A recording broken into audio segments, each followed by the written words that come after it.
Morning student, class 7 subject Sanskrit second और Sanskrit second का हम आज पढ़ेंगे चैप्टर नंबर फर्स्ट। चैप्टर का नाम है भाषा, लिपि और व्याकरण। भाषा, लिपि और व्याकरण का अध्ययन हमने पिछली कक्षाओं में भी किया है। जैसा कि आप सभी जानते हैं भाषा क्या है या भाषा हम किसे कहते हैं। सिंपल लैंग्वेज में, साधारण भाषा में बोल, साधारण शब्दों में हम कहे तो भाषा मन के भाव और विचारों को व्यक्त करने का जो माध्यम है, चाहे वो लिखित हो या मौखिक, भाषा कहलाता है। भाषा को मुख्य रूप से दो भागों में डिवाइड किया गया है। भाषा के दो भेद बताए गए हैं, एक लिखित, दूसरा मौखिक। लिखित वह होता है जिसमें हम अपने मन के भाव विचार सामने वाले के सामने आमने सामने बैठकर जब हम अपने मन के भाव या विचार उसको प्रस्तुत करते हैं, उसको बताते हैं, व्यक्त करते हैं, वो भाषा का होता है मौखिक माध्यम। जब लिखित माध्यम की बात आती है या लिखित भेद जो हम भाषा का बोलते हैं वो होता है जब आप अपने मन के भाव और विचारों को लिखकर पत्र माध्यम, सबसे बेस्ट एग्जाम्पल है इसका पत्र। जब हम पत्र के माध्यम से अपनी फीलिंग्स, अपने विचार किसी दूसरे को पहुंचाते हैं तो वो होता है भाषा का लिखित माध्यम। एक तीसरा भेद भी बताया गया है सांकेतिक, लेकिन उसको मान्यता प्राप्त नहीं है। तो मुख्य रूप से भाषा के दो भेद हैं, ये ओरली है अपना, तो जैसे इशारे से कुछ खाना है, पानी पीना है या इधर आओ, इस तरह से जब अपने हाथों के इशारे से, आंखों के इशारे से किसी को बुलाते हैं वो भाषा का सांकेतिक माध्यम होता है। तो सबसे पहले हम अपने टॉपिक पे आते हैं भाषा। भाषा किसे कहते हैं?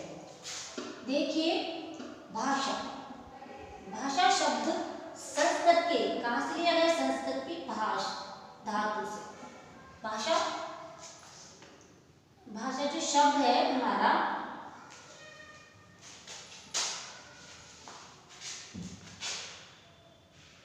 भाषा शब्द की उत्पत्ति, ये मान लो आप, तो कहां से लिए? संस्कृत की भाष धातु से। ठीक है, भाषा शब्द की उत्पत्ति कहां से हुई? संस्कृत की भाष धातु से। ठीक है, हुई है। भाष का अर्थ होता है कहना या बोलना। ठीक है, कहना या बोलना, ये तो है भाष या भाषा शब्द की उत्पत्ति कहां से हुई। ओके, इसके बाद हम देखते हैं भाषा, परिभाषा क्या होगी भाषा की?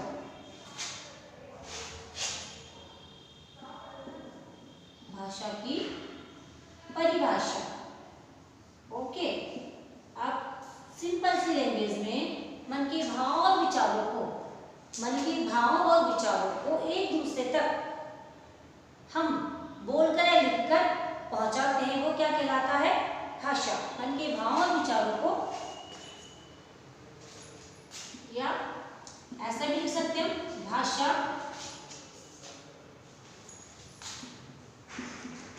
विचारों और भाव। भाषा भाव या विचारों या भाव, जैसे भी आप लोगों को सिंपल लगे, इजी लगे लैंग्वेज, हम अपने अकॉर्डिंग कर सकते हैं। भाषा विचारों और भावों को एक दूसरे तक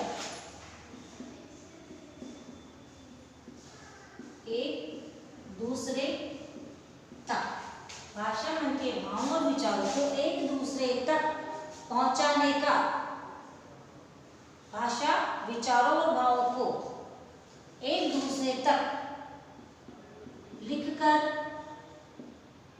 या बोलकर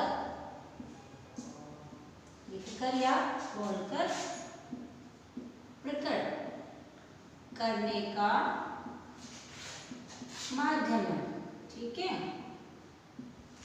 माध्यम है। और हम इसे इस तरह से भी बोल सकते हैं कि भाषा मन के विचारों और भावों को एक दूसरे तक पहुंचाने का माध्यम है। ठीक है, इसमें ऐड कर लेना मन की। ओके, तो भाषा की परिभाषा अगर हम साधारण लैंग्वेज में बोले तो भी यही होगी, इस तरह से भी होगी कि भाषा मन के विचारों और भावों को एक दूसरे तक लिखकर या बोलकर पहुंचाने का माध्यम है, या जिस माध्यम से हम अपने मन की बात को, जिस माध्यम से हम अपने मन के भाव और विचारों को दूसरे तक पहुंचाते हैं उसे हम भाषा कहते हैं। भाषा के मुख्य रूप से मैंने आपको बताया 2 भेद हैं, 3 भी बताए गए, लेकिन भाषा के मुख्य रूप से 2 भेद हैं। तो भाषा के कितने भेद हैं? भाषा के भेद, ठीक है। भाषा के हमने कितने भेद करे हैं? 2।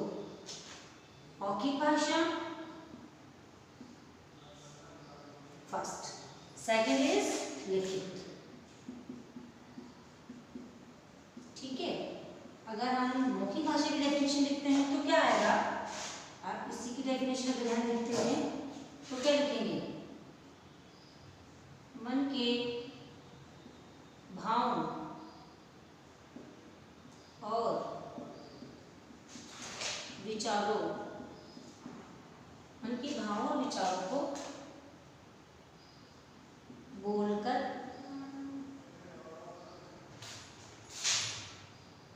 प्रकट करना भाषा का क्या कहलाता है? मौखिक भेद, या उसको हम क्या कहते हैं? उसको मौखिक भाषा कहते हैं। मन के भाव और विचारों को बोलकर प्रकट करना भाषा का मौखिक भेद कहलाता है, या उसको हम क्या कहते हैं? मौखिक भेद, अथवा या क्या कहते हैं? मौखिक भाषा।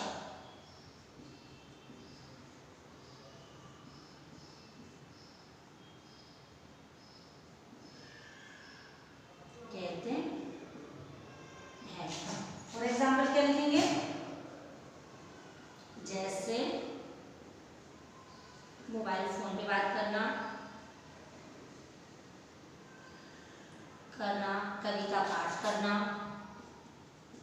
कविता पाठ करना, ये क्या है? एग्जाम्पल बोल सकते। कविता पाठ करना, वाचन करना, किसी स्टोरी की रीडिंग लगाना, किसी स्टोरी को पढ़कर सुनाना, ये सब किसमें आते हैं? मौखिक भाषा के उदाहरण, ठीक है। सेकंड हमारा लिखित मन के भाव और विचारों को, जब मनुष्य मन के भाव, मन के विचार, उनके भावों और विचारों को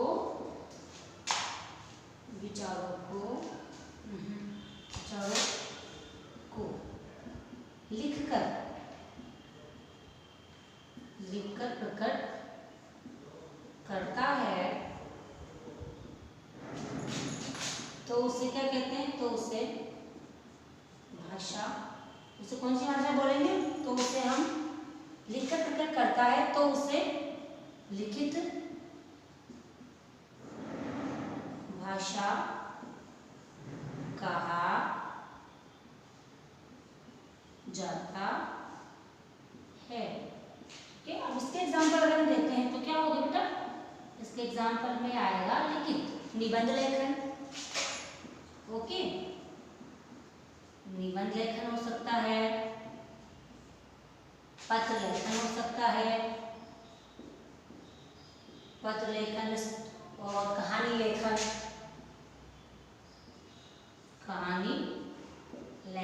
इत्यादि आदि। ठीक है, ये आते हैं हमारे लिखित भाषा के अंतर्गत। ठीक, इसके बाद क्लियर हो गया भाषा की परिभाषा, भाषा के भेद और इनकी दोनों की डेफिनेशन। अगर हम थर्ड इसका जो पार्ट है, एक है हमारा सांकेतिक। थर्ड लेते हैं अगर हम सांकेतिक। ठीक है, दो ही वैल्यू करते हैं यहाँ पर। सांकेतिक के अंतर्गत आपको पता है, अगर आपको आपका फ्रेंड पास में खड़ा है, दोस्त पास में खड़ा है, उसको बुलाना है। सपोज आपको साउंड नहीं करना है, आवाज नहीं करनी है, तो आप इशारा करोगे, इधर आ जा, उधर चल जा, यहाँ बैठ जा, वहाँ मत जा। तो इस तरह से ये होती है तो इशारों के माध्यम से हम बातचीत करते हैं। ठीक है, तो यहाँ तक तो हुआ हमारा भाषा और भाषा के भेद। इसके बाद हम पढ़ते हैं लिपि। क्लियर, इसको अच्छे से रीड एंड लर्न करना है आपको और अपना चैप्टर क्लियर करते चलना है। अब हम देखते हैं लिपि। लिपि आप लोगों ने पिछली कक्षा में पढ़ी है, हम लोग हिंदी में भी लिपि पढ़ रहे हैं, संस्कृत में भी पढ़ रहे हैं। लिपि क्या होती है बेटा? लिपि जो साउंड्स, ध्वनियाँ बोलते वक्त या लिखते वक्त जो साउंड होता है, जो ध्वनियाँ होती है, उनको जब हम एक सिस्टमेटिक तरीके से व्यवस्थित करते हैं तो वो लिपि कहलाती है। क्योंकि प्राचीन काल में जो ये मौखिक अध्ययन किया जाता था या जो गुरु के द्वारा जो मौखिक वार्तालाप होता था, पढ़ाई जो मौखिक होती थी, जब उसको लिपिबद्ध, जब तक उसको लिखा नहीं जाता, हमें हमारे पुरानी टाइम की जो चीज़ें हैं या जो पाठ है, जो काव्य है, वो हमें अवेलेबल नहीं होते। तब जब लिपि बनी तभी तो हमें ये जो सारे मैटर है वो रिटर्न में मिलना शुरू हुए। तो लिपि के माध्यम से हम लिख सकते हैं। और सभी भाषाओं की अलग अलग लिपियाँ होती है। हमारे संविधान में 22 भाषाओं को मान्यता प्राप्त है, जैसे नेपाली, चीनी, बंगला, गुजराती, मराठी, मलयालम, जो भी है, ये जो सारी भाषाएं, सभी भाषाओं की लिपि अलग अलग होती है। जैसे हिंदी की देवनागरी है, संस्कृत की देवनागरी है, अंग्रेजी की रोमन है, अपनी पंजाबी की गुरुमुखी है। इस तरह से वो सभी जो भाषाएं उनकी अलग अलग लिपियाँ होती है। लिपि के अकॉर्डिंगली, ध्वनि चिन्हों के अकॉर्डिंग लिपि बनती है। ठीक है, तो अब देखते हैं नेक्स्ट टॉपिक हमारा लिपि। लिपि क्या है, मैंने आपको ऑलरेडी एक्सप्लेन कर दिया। इसकी डेफिनेशन अगर हम लिखेंगे तो लिखेंगे कि भाषा की ध्वनियों को लिखित रूप में प्रकट करने के लिए भाषा की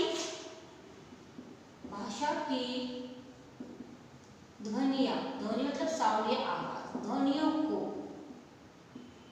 भाषा की ध्वनियों को लिखित रूप में, भाषा की ध्वनियों को लिखित रूप में, लाइन भी करेगा साथ के साथ में, रिपीटेशन इसलिए कर रही हूँ। भाषा की ध्वनियों को लिखित रूप में क्या करना है, भाषा की ध्वनियों को लिखित रूप में प्रकट करने के लिए, प्रकट करने के लिए, भाषा की ध्वनियों को लिखित रूप में प्रकट करने के लिए क्या होता है, ध्वनि चिन्ह करने के लिए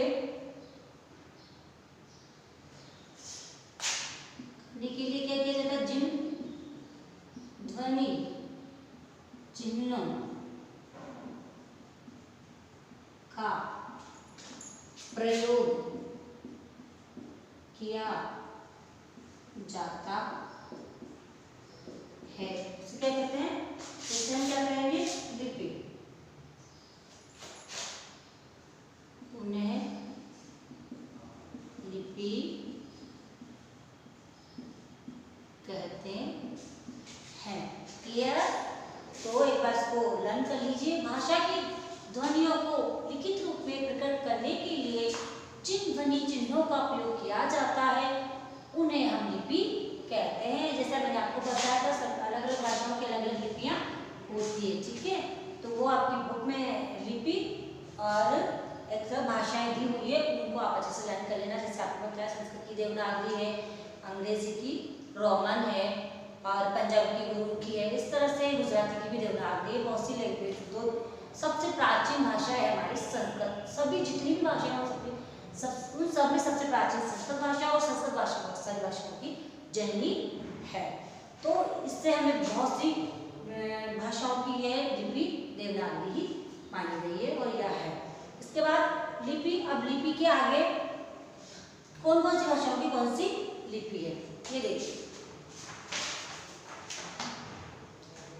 जैसे हमने एक तो भाषा लिखी है, ओके, कौन कौन सी भाषा है, एक तरफ हमने लिपि लिख ली है। ठीक है, अब सबसे पहले आते हैं हम अपनी संस्कृत भाषा पे, जो सबसे प्राचीन है, सबसे पुरानी है और इसका व्याकरण परिमार्जित, परिष्कृत और सबसे शुद्ध है। संस्कृत भाषा, इसकी लिपि कौन सी है, इसकी लिपि है देवनागरी। ओके, शुद्ध, परिमार्जित, वैज्ञानिक है इसका व्याकरण, बिल्कुल। उसके बाद देखिए हमारा हिंदी, तो हिंदी की भी हमारी देवनागरी लिपि, गुजराती की भी देवनागरी है, देवनागरी। ओके, नेक्स्ट मराठी, इसकी भी देवनागरी है। तो आपको इजी हो जाएगा एक साथ नेम याद करके। संस्कृत, हिंदी, मराठी सबकी लिपि कौन सी है, देवनागरी, ये को लर्न करना अच्छे से। उसके बाद आता है हमारा अंग्रेजी, इंग्लिश, इसकी लिपि है अपनी रोमन। नेक्स्ट पंजाबी, पंजाबी की लिपि कौन सी है?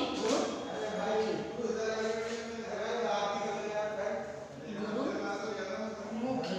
उसके बाद है उर्दू, उर्दू की लिपि कौन सी है? फारसी।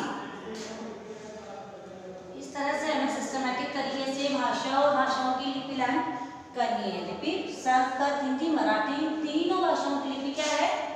देवनागरी। ठीक है, तो इन तीनों की लिपि देवनागरी जो है, अंग्रेजी की रोमन है, पंजाबी गुरुमुखी, उर्दू फारसी। ठीक है, अब लिपि का महत्व, इंपॉर्टेंस ऑफ लिपि। लिपि का महत्व हम देखें तो क्या, अगर लिपि नहीं होती तो हम अपने जो भी बुक्स है इनको किस तरह से राइट कर पाते, ओरली हम अपना जो ज्ञान है, नॉलेज है, उसको कब तक स्टेबल रख पाते, स्थायी रूप में रख पाते। तो लिपि के होने से ही हमें लिखित रूप में ये बुक्स वगैरह अवेलेबल हुई है। तो लिपि लिखाई का एक माध्यम है। यदि लिपि का विकास नहीं हुआ होता तो हम पुस्तकें कैसे बनती, किस तरह से हम अपने ज्ञान विज्ञान को इतने लंबे टाइम तक, लॉन्ग पीरियड तक सुरक्षित रख पाते। अब हिंदी भाषा, ये तो हो गई लिपि के बारे में।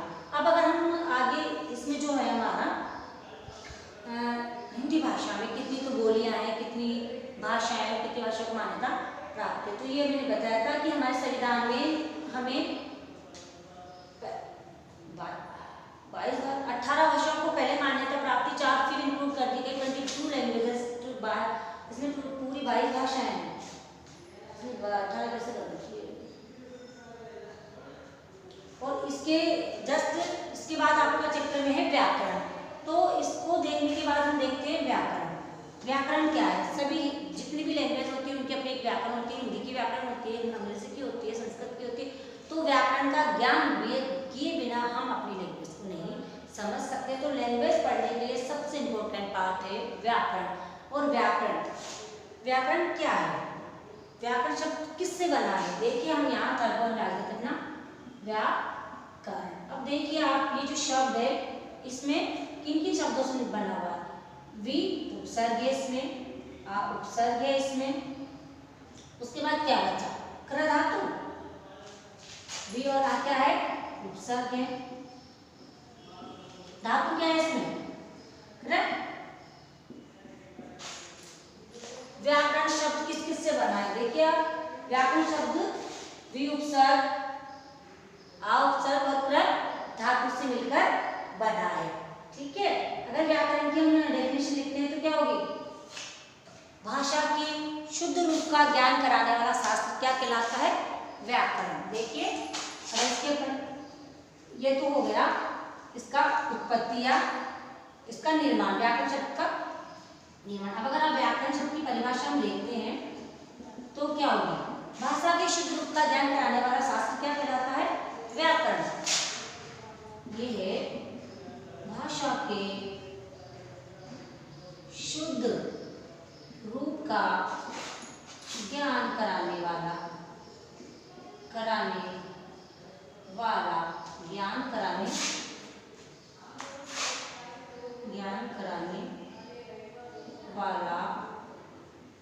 शास्त्र क्या कहलाता है? व्याकरण। कराने वाला शास्त्र व्याकरण कहलाता है। ठीक है, तो व्याकरण शब्द जो किस किस से मिलकर बना है? विउपसर्ग, आउपसर्ग, प्रधातु से निर्मित है। और इसमें लुट प्रत्यय, क्या है इसमें? लुट प्रत्यय। ठीक है, परिभाषा भाषा के शुद्ध रूप का ज्ञान कराने वाला शास्त्र क्या कहलाता है? व्याकरण। तो ये व्याकरण की डेफिनेशन हो गई। अब हम चैप्टर में हमारे एक टॉपिक और ऐड है कि जो कितनी भाषाएं प्लस बोलियां और बोलियां। तो देखिए, एक छोटे क्षेत्र में बोली जो बोली क्या होती है, भाषा क्या होती है? एक लिमिटेड एरिया में, एक छोटे से क्षेत्र में जो बोली जाती है उसे हम बोली कहते हैं। बोली चेंज होती रहती है। ठीक है, बोली चेंज होती रहती है। बोली में साहित्य रचना होने लगती है तो वो बोली न रहकर भाषा बन जाती है, उपभाषा बन जाती है। इस तरह से भाषा बोली इन सभी में चेंजेस होता है। आपको बताया गया बोली का एरिया छोटा होता है और जब वो स्थायी रूप में उसमें वाक्य काव्य रचना होने लगती है तो उपभाषा बन जाती है और साहित्यिक उपभाषा को अपने साहित्य के द्वारा इसको धीरे धीरे मान्यता प्राप्त होने लगती है। अब हमारे जो भाषा है हिंदी भाषा, इसकी उपभाषाएं भी है, हिंदी भाषा की उपभाषाएं हैं, यानी जैसे अलग अलग एरियाज में अलग अलग बोले, पश्चिमी में, पूर्वी में, दक्षिणी पश्चिमी, इस तरह अलग अलग एरिया में अलग अलग भाषाएं बोली जाती है। जैसे देखिए पश्चिमी हिंदी, अब पश्चिमी हिंदी के अंतर्गत कौन कौन सी बोलियां आती है? ब्रजभाषा, खड़ी बोली, हरियाणवी, बुंदेली तथा कन्नौजी। सेकंड है हमारे से पूर्वी हिंदी। पूर्वी हिंदी के अंदर अगर क्वेश्चन बनता है कि पूर्वी हिंदी के अंदर कौन कौन सी बोलियों को रखा गया है, तो उसमें आएगी अवधी, बघेली और छत्तीसगढ़ी। पूर्वी हिंदी के अंदर हम तीन ही बोलियों को रखते हैं, अवधी, बघेली और छत्तीसगढ़ी। उसके बाद हमारा थर्ड नंबर पे बिहारी हिंदी। बिहारी हिंदी के अंदर कौन कौन सी बोलियां आती है, तो उसमें आती है मगही, मैथिली और भोजपुरी। मगही, मैथिली और भोजपुरी, तो तीन इसमें आती है। पहाड़ी हिंदी के अंतर्गत कौन कौन सी बोलियां आती है, तो पहाड़ी हिंदी के अंतर्गत हमारे मंडियाली, गढ़वाली तथा कुमाऊनी आती है। ऐसा फिफ्थ नंबर पे राजस्थानी हिंदी। राजस्थानी हिंदी के अंदर हम किसको इंक्लूड करेंगे, किसको इंक्लूड करेंगे? जयपुरी, मेवाती, मारवाड़ी, मेवाड़ी, ढूंढानी, जो जयपुर क्षेत्र में बावड़ी, इस तरह की, तो जो ये एरिया है राजस्थान का, पूर्वी, पश्चिमी, उत्तरी, दक्षिणी, इस तरह से अलग अलग पहाड़ी क्षेत्र में कौन सी बोली जाती है, पूर्वी राजस्थान में कौन सी बोली जाती है, राजस्थानी हिंदी में कौन कौन सी, इस तरह से जो 5 भेद किए गए हैं। तो भाषा और हिंदी भाषा के जो क्षेत्र हैं उसकी उपभाषाएं, उनकी बोलियां, हिंदी भाषा है, फिर उसकी उपभाषा और उपभाषाओं के अंदर बोलियां इंक्लूड है। तो इसमें हमारे चैप्टर कंप्लीट होता है। इस चैप्टर के अंदर स्टार्टिंग में हमें भाषा की परिभाषा, भाषा के भेद, लिखित, मौखिक, उनकी डेफिनेशंस। उसके बाद थर्ड पॉइंट आता है हमारा लिपि। लिपि किससे कहते हैं, लिपि किसे कहते हैं, कौन कौन सी भाषा की कौन कौन सी लिपि है, तो हमने इसमें अध्ययन किया कि हिंदी, मराठी, गुजराती और ये संस्कृत, तीनों चारों की लिपि है हमारी देवनागरी, अंग्रेजी की लिपि है रोमन, पंजाबी की है गुरुमुखी। इस तरह से हमें इनकी लिपि और इन भाषाओं की लिपि लर्न करनी है। नेक्स्ट पॉइंट है हमारा व्याकरण। तो व्याकरण किससे कहते हैं, मैंने बताया जैसा कि आपको व्याकरण शब्द की उत्पत्ति या व्याकरण शब्द किससे मिलकर बनना है, तो देखिए यहाँ वी उपसर्ग है, आ उपसर्ग है, प्र धातु है और लुट प्रत्यय, इन चारों के संयोग से हमारा व्याकरण शब्द बना है। ठीक है, उसके बाद भाषा की अगर हम डेफिनेशन देखते हैं, भाषा के शुद्ध रूप का ज्ञान कराने वाले शास्त्र को हम क्या कहते हैं, व्याकरण। ओके, तो इस तरह से ये सारे टॉपिक हमने क्लियर कर लिए। उसके बाद लास्ट था उसमें कि हिंदी भाषा, उसकी बोलियां और बोलियां। तो इस तरह से हमारा फर्स्ट चैप्टर इज कंप्लीट, भाषा, लिपि और व्याकरण। इसको अच्छे से रीड करना, लर्न करना, इसके एक्सरसाइज में नेक्स्ट डे करवाऊंगी। Okay, thank you.